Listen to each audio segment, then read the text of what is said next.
방금 현역 가왕삼을 지켜보는 시청자들 사이에서 큰 관심을 끌고 있는 꽤 충격적인 소식을 하나 접했습니다. 여러 대형 유튜브 채널에서도 이 내용을 공유하고 있었고 개인적으로도 상당히 설득력이 있다고 느꼈습니다. 어제 오늘 사이에만 해도 커뮤니티가 뒤집히고 단톡방이 폭발하고 팬카페 분위기가 심상치 않다는 이야기가 계속 들려옵니다. 특히 결승 녹화가 파주 스튜디오에서 비공개로 진행되면서 상황이 더 복잡해졌습니다. 오전에는 톱10이 경연을 치르고 오후에는 톱7만 다시 무대에 올랐다는 이야기가 흘러나왔죠. 그리고 여기서 가장 큰 이슈가 하나 터졌습니다. 10대 가수 3명 중 1명이 톱7에 들지 못했다는 겁니다. 오전 녹화에는 분명히 3명이 있었는데 오후 녹화 현장에는 2명만 보였다는 증언이 이어졌습니다. 이건 사실상 1차 결승 라운드에서 탈락했다는 의미입니다. 우리 모두가 알고 있듯이 빈예서, 이수연, 김태현은 가장 어린 참가자들이지만 초반부터 가장 많은 관심과 두터운 팬층을 확보해온 인물들입니다. 그리고 저는 이번 정보 유출이 결코 우연한 사고라고 보지 않습니다. 경연이 막바지로 갈수록 경쟁은 더욱 치열해지고 남아있는 참가자들 모두가 유력한 후보인 상황에서 누군가를 탈락시키는 일은 결코 쉬운 결정이 아닙니다. 그러나 제작진의 입장에서 보면 이러한 방식이야말로 시청자를 붙잡아두고 시청률을 끌어올리는 가장 효과적인 수단일 수 있습니다. 결국 마지막까지 가는 인물은 실력뿐만 아니라 시청자와 팬들로부터 가장 큰 관심을 끌어낼 수 있는 참가자일 수밖에 없습니다. 점수만 놓고 보면 많은 사람들은 빈예서가 탈락 후보일 수 있다고 예상해왔습니다. 그러나 제작진에게 가장 큰 가치를 가져다주는 참가자가 누구인지의 관점에서 본다면 그 답은 바로 빈예서라고 생각합니다. 그녀의 팬들은 관련된 거의 모든 콘텐츠와 영상에서 쉽게 찾아볼 수 있습니다. 그렇기 때문에 빈예서는 제작진이 끝까지 쥐고 가고 싶어할 카드일 가능성이 높습니다.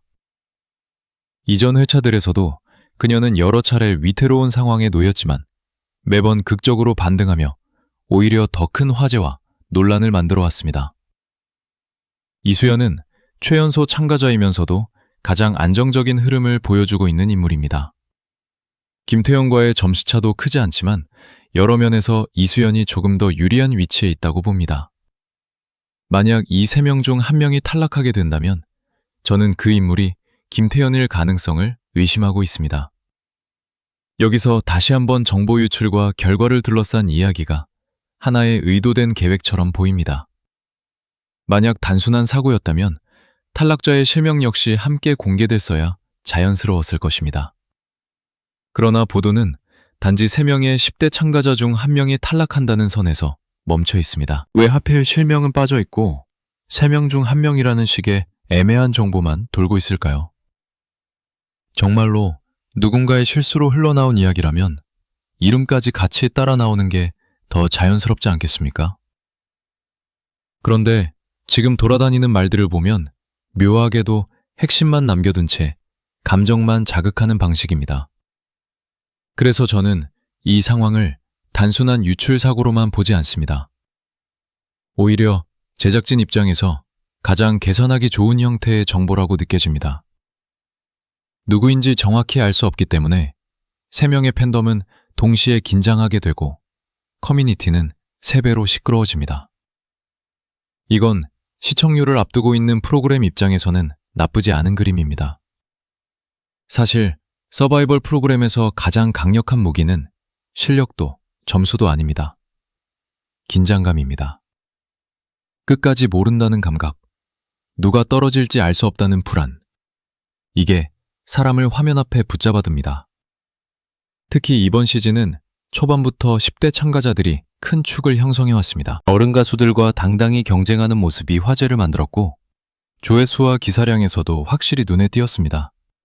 그러니 이들 중 1명이 톱7에 들지 못한다는 소식은 단순한 탈락이 아니라 시즌 전체의 흐름을 흔드는 변수로 받아들여질 수밖에 없습니다. 그런데 여기서 냉정정하게 봐야 할 게 있습니다. 제작진이 정말로 누구를 살리고 누구를 버릴 수 있는 권한을 전부 쥐고 있다고 단정할 수 있을까요? 점수 시스템이 있고 현장 판정단이 있고 방송 분량이 얽혀 있습니다. 물론 편집 방향에 따라 이미지가 달라질 수는 있습니다. 그러나 최종 순위를 완전히 원하는 대로 설계한다고 보기에는 리스크가 큽니다. 요즘 시청자들은 예전과 다릅니다. 조금만 수상해도 바로 의심하고 분석하고 자료를 모읍니다. 그래서 저는 의도적인 설계가 전혀 없다고 말할 수는 없지만 모든 결과를 음모로 설명하는 것도 위험하다고 봅니다. 관객 배정 문제도 마찬가지입니다. 누구 팬이냐고 묻는 항목이 있었다는 사실만으로 이미 의혹은 시작됐습니다. 어떤 분은 팬이 적은 가수를 체크하면 당첨 확률이 높아질 것 같아 그렇게 적었다는 경험담도 나왔습니다. 이 이야기만 들으면 뭔가 불공정한 느낌이 듭니다. 하지만 반대로 생각해보면 특정 팬덤이 객석을 거의 점령해버리면 현장 분위기가 한쪽으로 기울 수 있습니다. 제작진이 균형을 맞추기 위해 각 가수 팬을 비슷하게 배분했을 가능성도 있습니다. 문제는 그 기준이 공개되지 않는다는 점입니다. 기준이 없어서가 아니라 공개되지 않기 때문에 없는 것처럼 느껴지는 겁니다. 시청자는 보이지 않는 부분을 상상으로 채웁니다. 그 상상은 대체로 부정적인 방향으로 흘러갑니다. 여기서 우리가 생각해야 할 건 공정의 정의입니다. 룰이 같으면 공정한 걸까요? 아니면 결과가 납득되면 공정한 걸까요? 많은 경우 룰은 동일하게 적용됩니다. 하지만 내가 응원하는 가수가 떨어지면 그 룰은 불공정하게 느껴집니다. 이 감정의 간극을 해결하지 못하면 의혹은 계속 반복됩니다.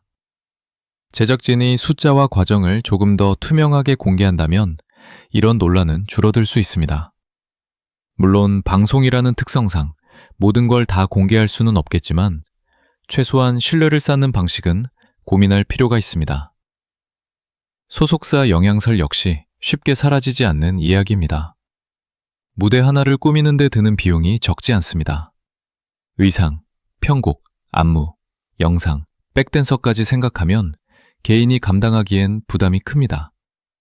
큰 소속사는 지원이 가능하고 작은 소속사는 한계가 있다는 건 업계에서 흔히 하는 말입니다. 그렇다고 해서 지원이 곧바로 순위로 이어진다고 단정하기는 어렵습니다. 실력과 현장 반응, 방송 노출, 화제성까지 복합적으로 작용합니다. 하지만 팬 입장에서는 결과가 마음에 들지 않을 때 가장 설득력 있게 들리는 설명이 바로 소속사 힘입니다. 그래서 이 이야기는 매 시즌 반복됩니다. 이번 10대 탈락설이 특히 더 크게 번지는 이유는 팬덤의 심리와도 연결됩니다. 어린 참가자들은 보호 본능을 자극합니다. 잘하면 대견하고 힘들어하면 더 마음이 쓰입니다. 그래서 탈락 소식이 돌면 단순한 경쟁 패배가 아니라 누군가가 상처받는 장면처럼 느껴집니다. 그러니 분노도 더 큽니다. 그런데 여기서 한 발 물러서 보면 이 프로그램에 나온 모든 참가자는 각자의 자리에서 인생을 걸고 무대에 섰습니다.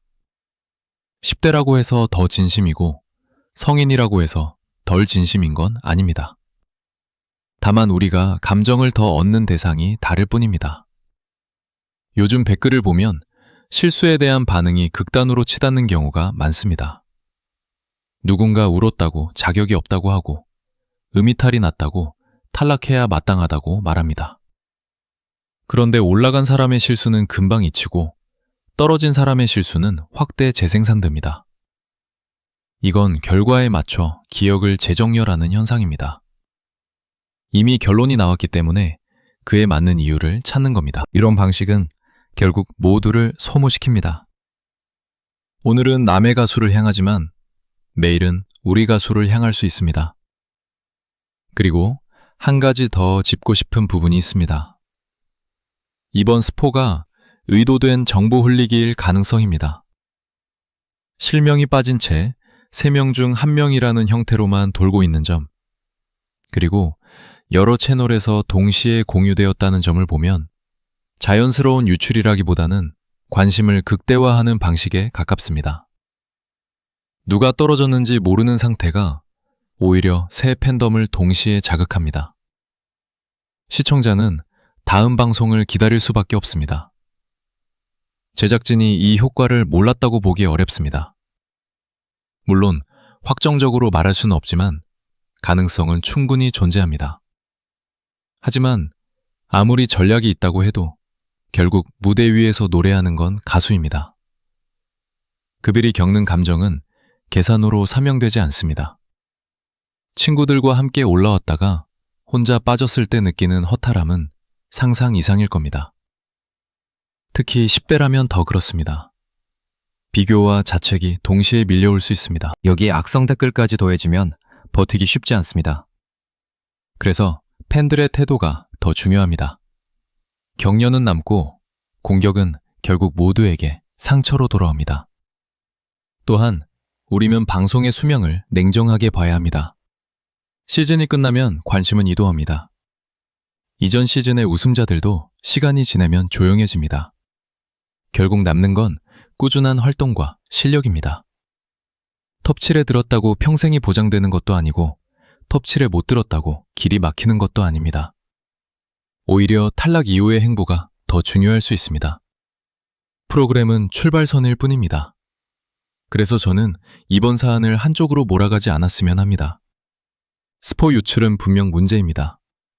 관객 배정과 소속사 영향에 대한 의혹도 설명이 필요합니다. 팬덤의 과열과 공격 문화는 분명 돌아봐야 합니다. 동시에 우리는 한 가지를 기억해야 합니다. 이 무대에 선 모든 사람은 각자의 방식으로 최선을 다했다는 것. 결과는 숫자로 남지만 노력은 숫자로 환산되지 않습니다. 지금은 감정이 앞설 수 있습니다. 그러나 시간이 지나면 또 다른 무대가 열립니다. 오늘의 탈락이 매일의 도약이 될 수도 있습니다. 우리는 너무 빨리 결론을 내리고 너무 쉽게 낙인을 찍습니다. 하지만 음악은 길고 인생은 더 깁니다. 톱7이라는 숫자 하나로 모든 가치를 재단하기에는 이별의 앞날이 훨씬 넓습니다. 저는 이번 일을 통해 시청자와 팬들이 조금 더 차분해졌으면 합니다. 비난 대신 응원으로, 음모 대신 근거로, 분노 대신 기다림으로 이 프로그램을 바라볼 수 있다면 그 자체로 이번 시즌은 의미 있는 시간이 될 겁니다.